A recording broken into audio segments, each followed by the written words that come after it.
Hello students. तो आज की इस वीडियो में आपका स्वागत है। आज हम चर्चा करेंगे रादर दैन के बारे में। तो जो आपका मॉडल रादर दैन है, इसका क्या अर्थ होगा और इसके क्या प्रयोग होंगे। तो आइए शुरू करते हैं रादर दैन के बारे में। देखिए, यूज ऑफ रादर दैन। तो जो रादर दैन है, रादर दैन का हिंदी में अगर अर्थ निकालेंगे तो इसका हिंदी में अर्थ आएगा की अपेक्षा या के अपेक्षा, और जिसका हिंदी में ही अर्थ के बजाय भी होता है, की अपेक्षा या के बजाय। मतलब ये हुआ कि रादर देन एक चॉइस है अथवा एक प्रीफरेंस है, जिसको आप अंग्रेजी में इन प्रेफरेंस टू कह सकते हैं या इंस्टीड ऑफ समथिंग, यानी कि जिसको आप कहेंगे के बजाय।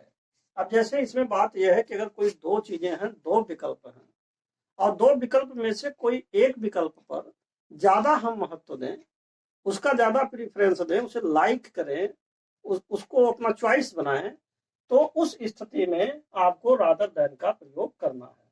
तो आइए देखते हैं उदाहरणों को। अब जैसे एग्जांपल्स में पहला उदाहरण है, दया की भीख मांगने की अपेक्षा उसने त्याग पत्र दे दिया।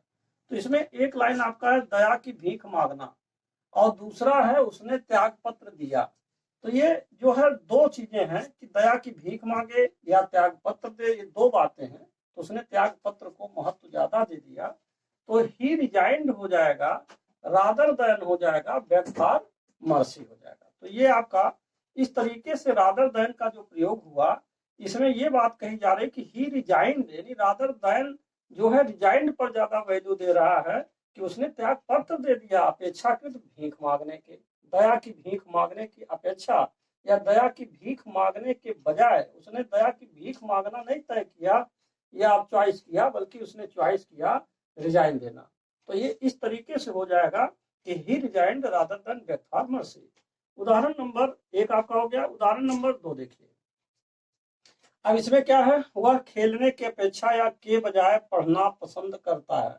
तो इसमें हमको ये देखना है, ही लाइक्स रीडिंग हो जाएगा रादर देन प्लेइंग। तो यहाँ जो रादर देन है, यह वैल्यू दे रहा है, किसको प्रीफरेंस दे रहा है, रीडिंग को दे रहा है, यानी कि वो पढ़ना ज्यादा पसंद करता है अपेक्षाकृत खेलने के। तो ही लाइक्स रीडिंग हो जाएगा रादर देन प्लेइंग हो जाएगा। मैं तुम्हारे साथ बाहर जाने के बजाय या बाहर जाने की अपेक्षा घर पर रहना पसंद करूंगा। तो पहला लाइन आपका ये महत्वपूर्ण हो रहा, घर पर रहना पसंद करूंगा। तो यहाँ I would like to stay at home और rather than go out with you. तो यहाँ जो रादर देन आ रहा है, ये प्रीफरेंस दे रहा है किसको, कि टू स्टे एट होम, यानी कि घर पर रुकने को महत्व दे रहा है कि घर पर रुकना ज्यादा हमारे लिए अच्छा होगा अपेक्षाकृत बाहर जाने के। और उसने निबंध की अपेक्षा या के बजाय कहानी लिखा है। तो कहानी लिखा है, ये महत्व ज्यादा है। He has written a story rather than an essay. तो जो रादर देन का प्रयोग हुआ, ये जो है प्रीफरेंस किसको दिया, रिटन ए स्टोरी। यहाँ देखिए रिटन ए स्टोरी को महत्व दिया कि कहानी को उसने निबंध की अपेक्षा या निबंध के बजाय कहानी लिखा है। He has written a story rather than essay. तो कुल मिलाकर के ये चार उदाहरण आपके सामने थे। अब आइए पुनः मैं एक बार समझाता हूँ कि जैसे मान लीजिए रादर देन का मतलब हुआ चॉइस या प्रेफरेंस, और जिसको आप अंग्रेजी में शॉर्ट में कह सकते हैं इंस्टेड ऑफ। इंस्टेड ऑफ माने हो गया के बजाय, यानी किन्हीं दो विकल्पों को चुनाव करना है, उनमें से किसी एक पर ज्यादा महत्व देना है। ऐसे स्थिति में हमको रादर देन का प्रयोग कर देना है। तो इसमें और कुछ है नहीं। आपको एक मूल पॉइंट ये ध्यान देना है कि जो भी वाक्य दिए गए हैं वह किस टेंस में है, टेंस के अनुसार आप चुनाव करिए। देखिए पहला वाक्य आपका पास्ट इंडेफिनिट में है, इसलिए यहाँ पर रिजाइन लिखा गया है। दूसरा वाक्य आपका प्रेजेंट इंडेफिनिट है, इसलिए आपका लाइक्स लिखा गया है।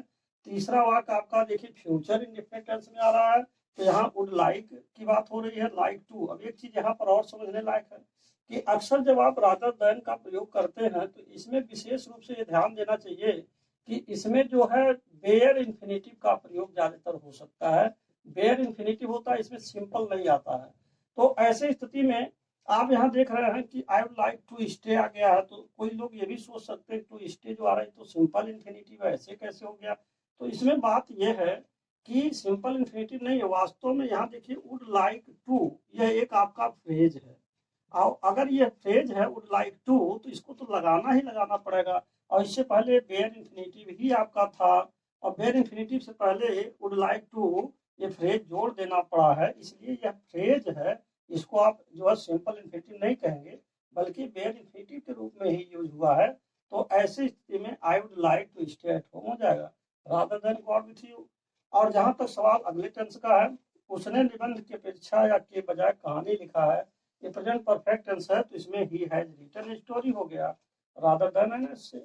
तो इस तरीके से आपको यही समझना है कि जो रादर देन है वो के बजाय के अर्थ में प्रयोग किया जाता है। जैसे के बजाय लगते हैं, ऐसे ही रादर देन लगा देना है। और जैसे अकॉर्डिंग टू टेंस, जैसे अकॉर्डिंग टू टेंस रूल, जो भी टेंस के नियम है उसके अनुसार आप देखिए कि कौन सा वाक्य किस टेंस में है, और उसी के अनुरूप इसकी व्याख्या कर सकते हैं। So now the video is finished, and if you like this video, please subscribe and share my channel. Thank you.